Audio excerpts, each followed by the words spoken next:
안녕하십니까? 하나님의 은혜와 평강이 이야기를 듣는 모든 분들의 삶에 가득하기를 기도합니다.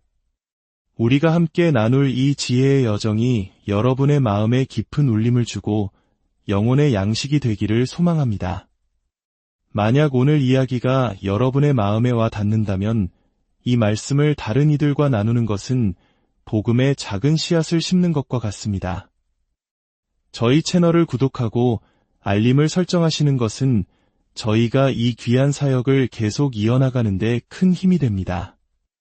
여러분의 이 작은 동참이 삶의 큰 축복으로 돌아오기를 간절히 기도하며 오늘의 이야기를 시작하겠습니다. 역사의 기나긴 강줄기 속에서 하나님께서는 당신의 교회를 위해 시대마다 놀라운 은혜의 선물들을 허락하셨습니다. 그중 하나는 바로 위대한 신학자들의 등장이었습니다. 이들은 하나님께서 특별한 목적을 위해 독특하게 준비시킨 인물들이었습니다. 하나님의 말씀, 그 진리에 대한 비범한 헌신과 그리스도를 향한 뜨거운 사랑을 품었던 사람들이죠. 또한 경이로운 지적 능력을 소유한 거인들이었습니다. 교회사를 떠올려보면 우리는 성 아우구스티누스, 토마스 아퀴나스, 마르틴 루터, 장 칼뱅, 그리고 조나단 에드워즈와 같은 영적 등대들을 마주하게 됩니다. 물론 우리가 이 5명의 신학적 거장들의 저수를 나란히 놓고 깊이 연구한다면 그들 사이에도 약간의 견해 차이나 사소한 이견들이 존재한다는 것을 발견할 수 있을 것입니다. 하지만 만약 우리가 이 5명의 위대한 인물들을 한자리에 모아놓고 단 하나의 질문을 던진다면 어떨까요? 아마 그들은 주저없이 완전히 일치된 답변을 내놓을 것입니다. 그 질문은 바로 이것입니다. 역사상 가장 위대한 신학자는 누구입니까? 아마 그들은 서로 먼저 대답하려고 경쟁할지도 모릅니다. 질문이 채 끝나기도 전에 아우구스티누스는 이렇게 외칠 것입니다. 그거야 당연하죠. 바로 사도 바울입니다. 그러면 나머지 4명 모두가 고개를 끄덕이며 전적으로 동의할 것입니다. 물론 사도 바울에게는 다른 신학자들에게는 없었던 한 가지 특별한 이점이 있었습니다. 바로 성령의 영감을 직접 받았다는 사실입니다. 하지만 설령 그 점을 제외하더라도 하나님께서 그에게 부여하신 타고난 능력과 명석한 지성만으로도 그는 역사상 가장 위대한 신학자로 꼽히기에 충분했을 것입니다. 그러나 바울은 결코 상아탑에 갇혀 지내는 학자가 아니었습니다. 그는 동시에 선교사였고 뜨거운 가슴을 지닌 목회자였으며 열정적인 복음 전도자였습니다. 우리에게 전해진 그의 서신들을 읽어보면 우리는 그의 사역이 얼마나 다채롭고 깊었는지를 엿볼 수 있습니다. 영혼들을 그리스도께로 인도하려는 그의 불타는 열정과 목자의 마음을 느낄 수 있습니다. 그리고 때로는 하나님의 높고 깊은 신비에 대한 그의 통찰력에 경외감을 느끼며 숨을 죽이게 됩니다. 바울은 토마스 아퀴나스의 신학대전이나 장 칼뱅의 기독교 강요처럼 수백 페이지에 달하는 여러 권의 책으로 구성된 포괄적인 조직신학 서적을 집필하지는 않았습니다. 하지만 여기서 한 가지 이야기가 떠오릅니다. 작가 조지 버나드 쇼가 친구에게 12페이지에 달하는 긴 편지를 쓴 적이 있습니다. 편지 말미에 그는 이렇게 사과했습니다. 편지가 너무 길어서 미안하네. 짧게 쓸 시간이 없었다네. 그가 말하고자 했던 바는 명확합니다.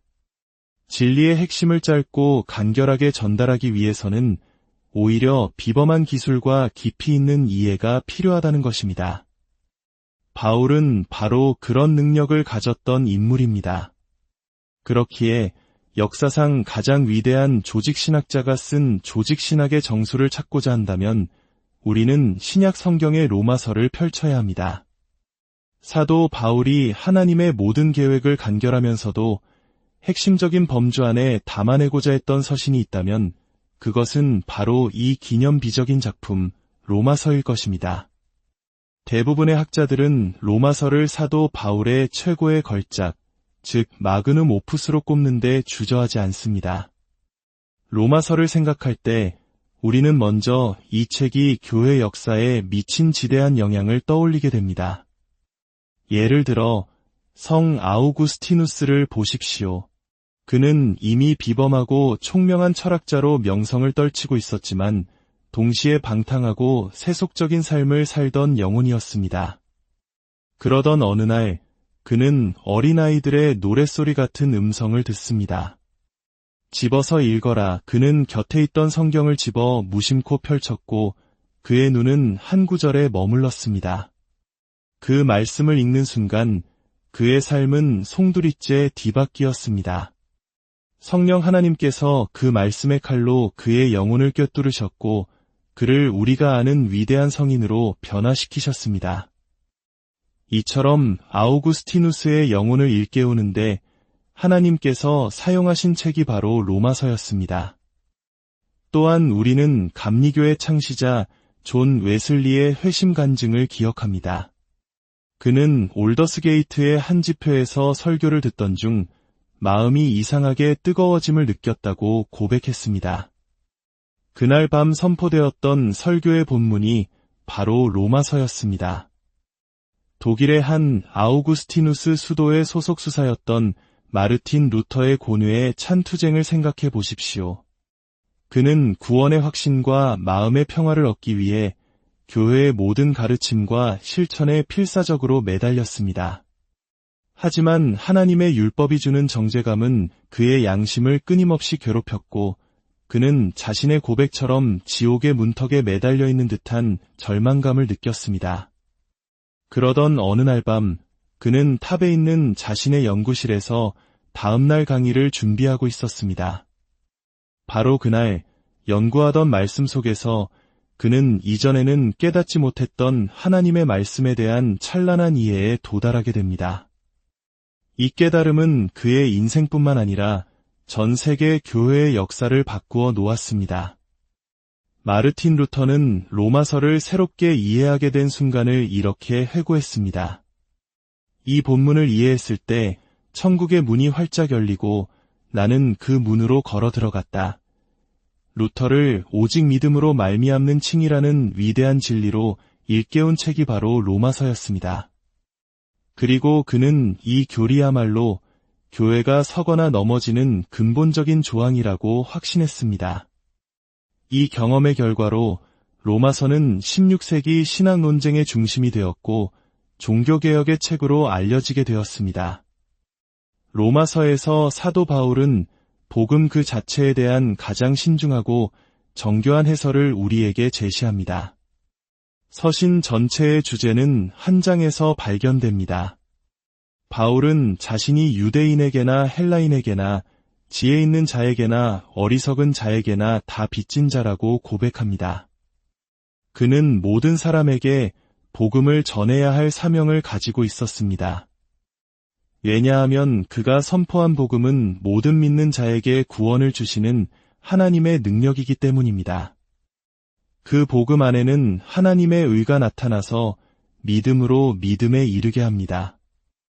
여기서 말하는 의는 하나님 자신이 본질적으로 의롭고 완전하시다는 속성을 의미하는 것이 아닙니다.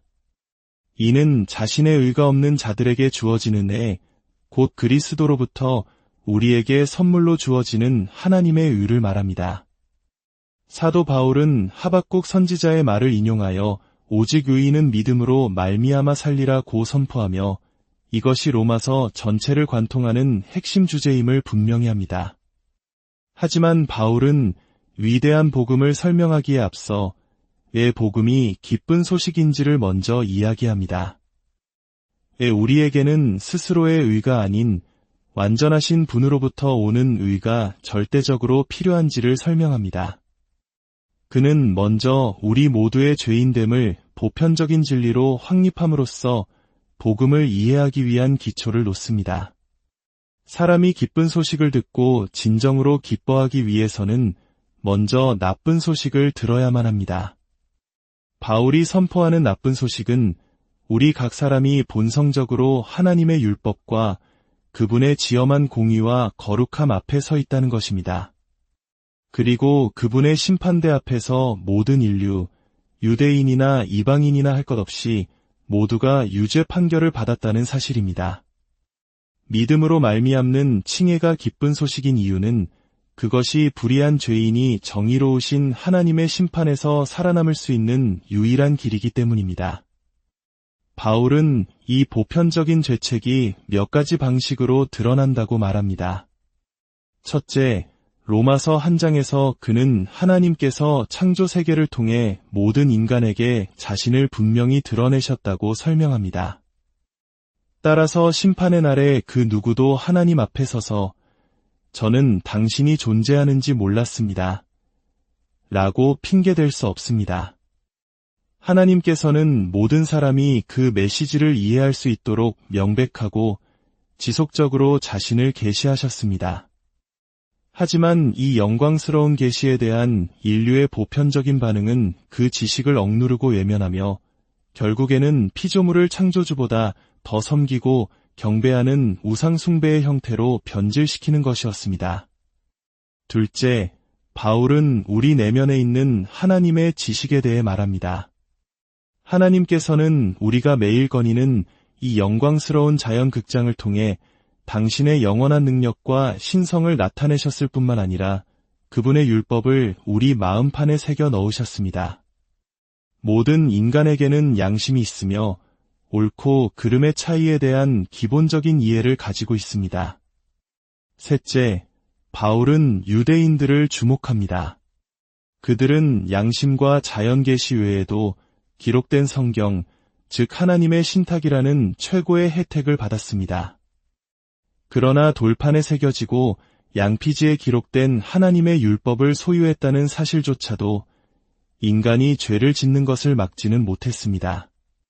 결론적으로 바울은 우리 모두가 유대인이나 이방인이나 하나님의 영광에 이르지 못했다고 논증합니다. 그 누구도 하나님의 율법에 표현된 그분의 완전한 위의 요구를 만족시키지 못했습니다. 율법의 행위로는 그의 앞에 의롭다 하심을 얻을 육체가 없나니 이 선언은 우리를 절망의 벼랑 끝으로 내몹니다. 그러나 바로 그 순간 사도적인 그러나가 등장합니다. 그러나 이제는 율법 외에 하나님의 한 의가 나타났으니 곧 예수 그리스도를 믿음으로 말미암아 모든 믿는 자에게 미치는 하나님의 의니 차별이 없느니라. 그리스도를 믿고 신뢰하는 자들은 하나님께서 그리스도의 완전한 의를 그들의 계좌로 이체해 주시는 선언을 받게 됩니다. 바울은 이 개념을 구약의 족장 아브라함을 최고의 예로 들어 발전시킵니다. 아브라함은 스스로 자랑할 만한 의가 전혀 없었을 때에도 오직 믿음으로 의롭다고 선언되었습니다. 로마서 3장, 4장, 5장에서 우리가 마주하는 것은 바로 믿음의 선물을 당신의 백성에게 주시는 하나님의 은혜의 절정입니다. 하나님께 의롭다 하심을 받은 사람은 하나님과 화평을 누리게 되고 그분의 임재 안으로 나아갈 담대함을 얻게 됩니다. 그리고 믿음을 통해 의롭다 하심을 받은 사람에게는 즉각적이고 필연적인 변화가 시작됩니다. 바로 성화라는 그리스도인의 순례길입니다. 루터의 유명한 라틴어 문구, 의인이면서 동시에 죄인을 기억해 보십시오. 기쁜 소식은 하나님께서 우리가 완전해질 때까지, 온전히 성화될 때까지 기다리셨다가 우리를 받아주시는 것이 아니라는 점입니다. 오히려 우리는 믿음으로 그리스도와의 관계 안에서 아버지께 받아들여집니다. 그러나 우리를 의롭게 하는 이 믿음은 결코 홀로 머물지 않습니다. 구원받는 믿음을 소유한 사람은 변화된 사람이며 그 사람은 즉시 그리스도를 닮아가는 평생의 과정, 즉 우리가 성화라고 부르는 여정을 시작하게 됩니다.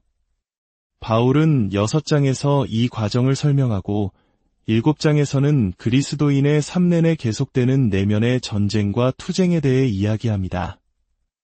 육체의 소욕을 죽이고 성령의 열매를 맺기 위한 치열한 영적 전투 말입니다. 8장에서 그는 우리에게 하나님의 섭리적인 돌보심에 대한 영광스러운 확신을 줍니다.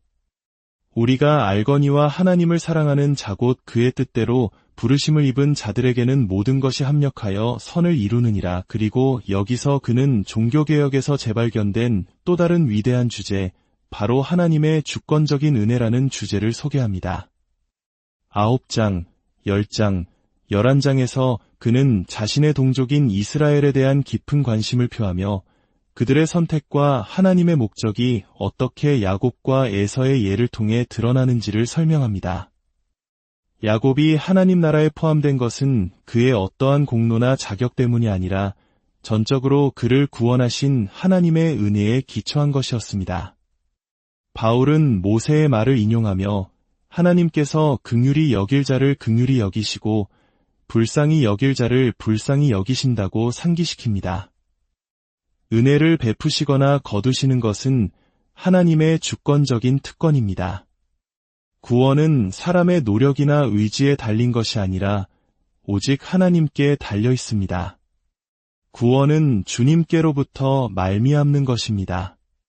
로마서 곳곳에서 바울은 주권적인 은혜를 깨달은 자의 합당한 반응인 찬양과 경배, 즉 송영을 터뜨리며 자신의 기쁨을 주체하지 못하는 것처럼 보입니다.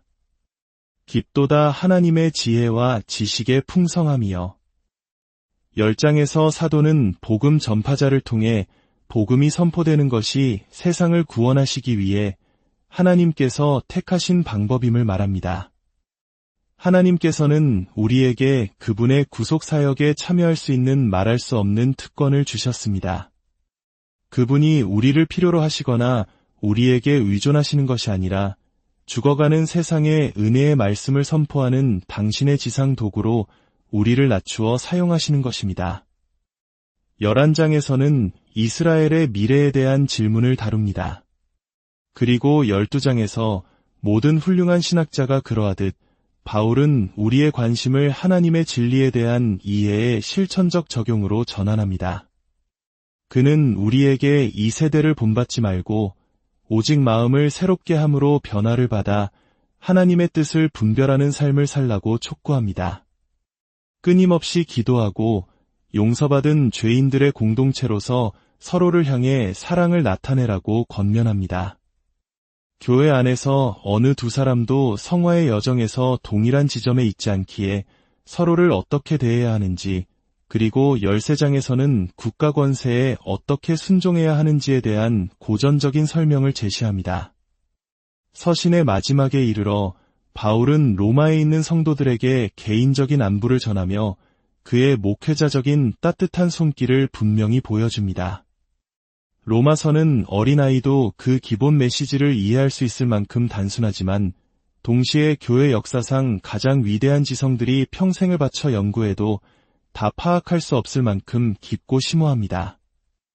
오늘 우리가 함께 나눈 이 로마서의 깊은 진리가 여러분의 발의 등이 되고 길의 빛이 되기를 바랍니다. 복음 안에 나타난 하나님의 놀라운 사랑과 은혜가 이 말씀을 듣는 여러분 모두에게 항상 함께 하시기를 기도합니다.